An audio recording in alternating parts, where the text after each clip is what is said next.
Power electronics में हम पढ़ते हैं पहले एस सी आर। क्या होता है? Silicon controlled rectifier. It is a 3 turn diagram देख लेते हैं।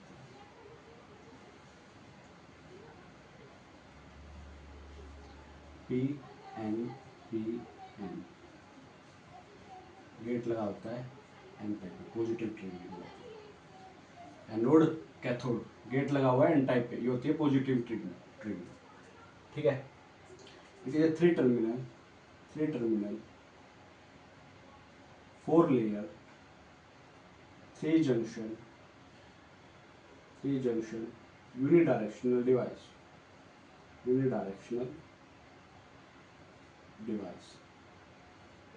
ठीक है। इसका सिंबल पूछ ले तो सिंबल कैसे आएगा इसका? एनोड, कैथोड और ये होगा गेट। एनोड, कैथोड और गेट। तो 2 पीएनपी और एनपीएन ट्रांजिस्टर आपस में कनेक्ट होते हैं। 2 पीएनपी और एनपीएन ट्रांजिस्टर आपस में कनेक्ट होते हैं। इसी को कहते हैं ट्रांजिस्टर लैच। मतलब एक ट्रांजिस्टर ऑन होगा, वन ट्रांजिस्टर ऑन होगा और दूसरा ट्रांजिस्टर, सेकंड ट्रांजिस्टर ऑफ होगा। ठीक है। वन ट्रांजिस्टर ऑन और सेकंड ट्रांजिस्टर ऑन। इसकी एप्लीकेशंस देख लेते हैं। एप्लीकेशंस में इसको यूज करते हैं स्पीड कंट्रोल ऑफ, एससीआर को यूज करते हैं speed control of DC motor और स्विचिंग कैरेक्टरिस्टिक्स में।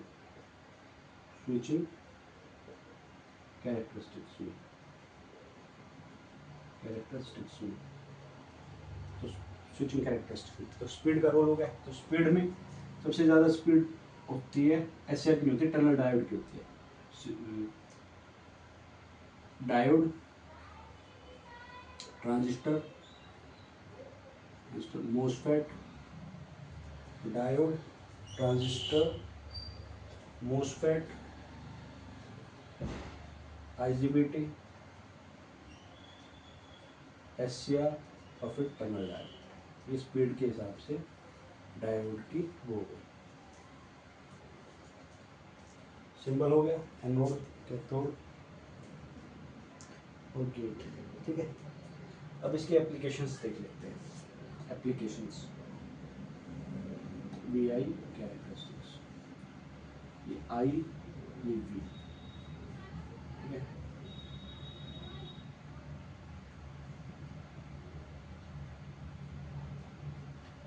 ये कैरेक्टरिस्टिक्स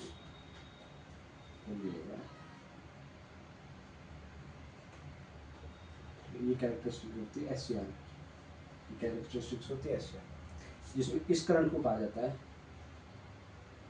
होल्डिंग करंट और इस करंट को कहा जाता है लैचिंग करंट। होल्डिंग करंट और लैचिंग करंट। होल्डिंग करंट कौन सा करंट होता है? होल्डिंग करंट इस करंट का ये मिनिमम करंट होता है। Minimum current required to turn on SCR. SCR को ऑन करने के लिए जो मिनिमम करंट रिक्वायर्ड होता है ना, वो होता है होल्डिंग करंट। ये क्या होता है? Minimum current required to fire a latch SCR. Latching current ये होता है minimum current required to fire और लैच एससीआर। ये minimum current required to turn on SCR. इसमें जो गेट पल्स विड्थ अप्लाई करते हैं, गेट पल्स विड्थ, इसको ऑन करने के लिए गेट पल्स विड्थ अप्लाई करते हैं। गेट पल्स विड्थ जो कम होनी चाहिए किससे? लैचिंग टाइम से। जो लैचिंग टाइम से कम होनी चाहिए, तब गेट, जैसे लैचिंग टाइम से कम होगी ये ऑन स्टेट में चला जाएगा। फिर इसको अगर पल्स को हटा भी देंगे, अगर इस पल्स को हटा देंगे after removal of pulse, after removal of pulse, फिर भी एससीआर क्या रहेगा? ऑन स्टेट में रहेगा। एससीआर ऑन स्टेट में रहेगा। ठीक है। इफ एनोड करंट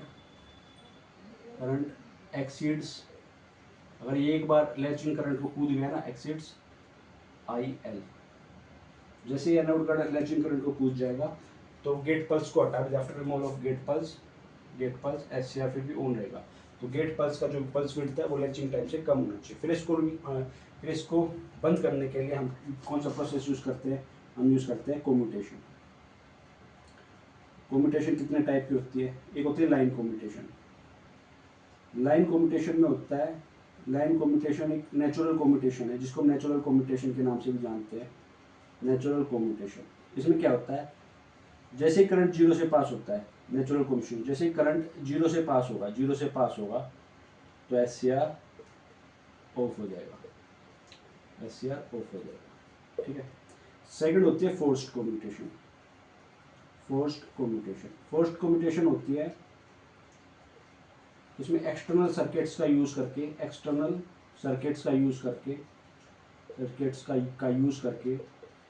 SCR को बंद किया जाता है, SCR को ऑफ किया जाता है,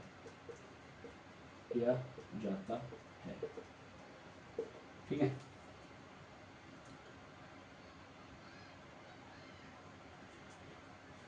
टाइप्स ऑफ कोम्यूटेशन देख लेते हैं।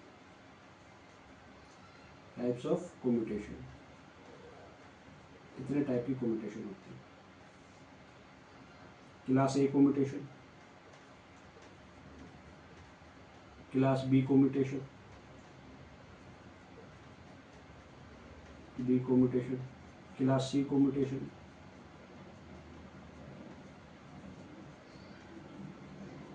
Class D commutation,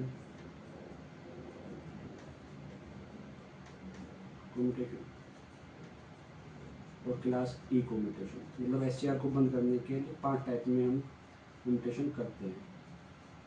class A commutation में हम RLC लोड का यूज़ करते हैं। क्लास A कोम्यूटेशन में हम RLC लोड का यूज़ करते हैं। इसमें हम LC का यूज़ करते हैं। इसमें हम क्लास C कोम्यूटेशन में हम एक SCR का यूज़ करते हैं, 1 SCR used to turn off other SCR, ठीक है। क्लास D कोम्यूटेशन में हम यूज़ करते हैं ऑक्सिलरी SCR का, और क्लास E कोम्यूटेशन में एक्सटर्नल E से एक्सटर्नल पल्स यूज़ करते हैं।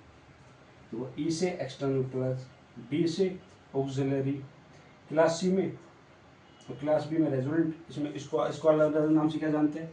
Load commutation. लोड कोम्यूटेशन कौन सी होती है? Class A commutation. Resonant commutation कौन सी होती है? Class B commutation. Resonant commutation कौन सी होती है? Class B commutation. और क्लास C कोम्यूटेशन होती है कॉम्प्लीमेंट्री कोम्यूटेशन, कॉम्प्लीमेंट्री कोम्यूटेशन। और क्लास D होती है ऑक्सिलरी SCR यूज़ करते हैं तो इसको ऑक्सिलरी कोम्यूटेशन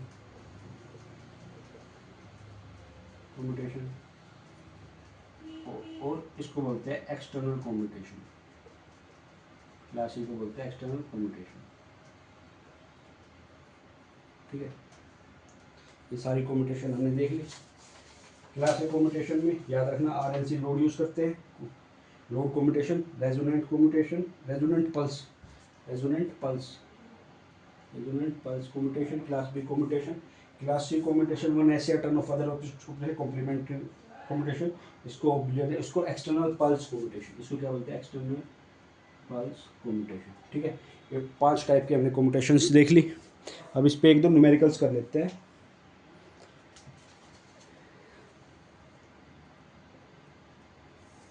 हाँ, रीजन और देख लेते हैं एक बार, इसमें कौन से रीजन होते हैं।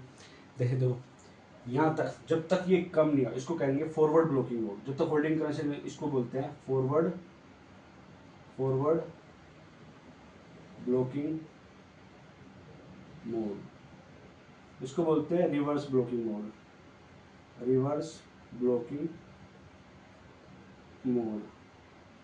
और इसको बोलते हैं फॉरवर्ड कंडक्शन मोड।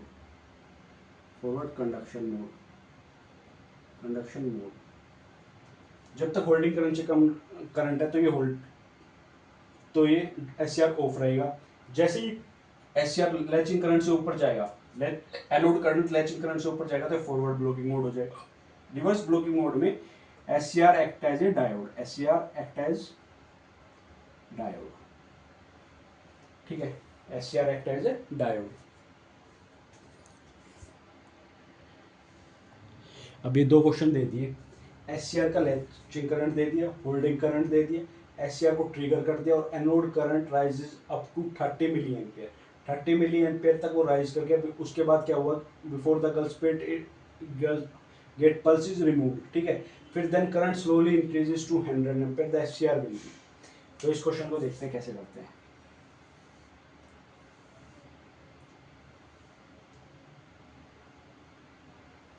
ये होता है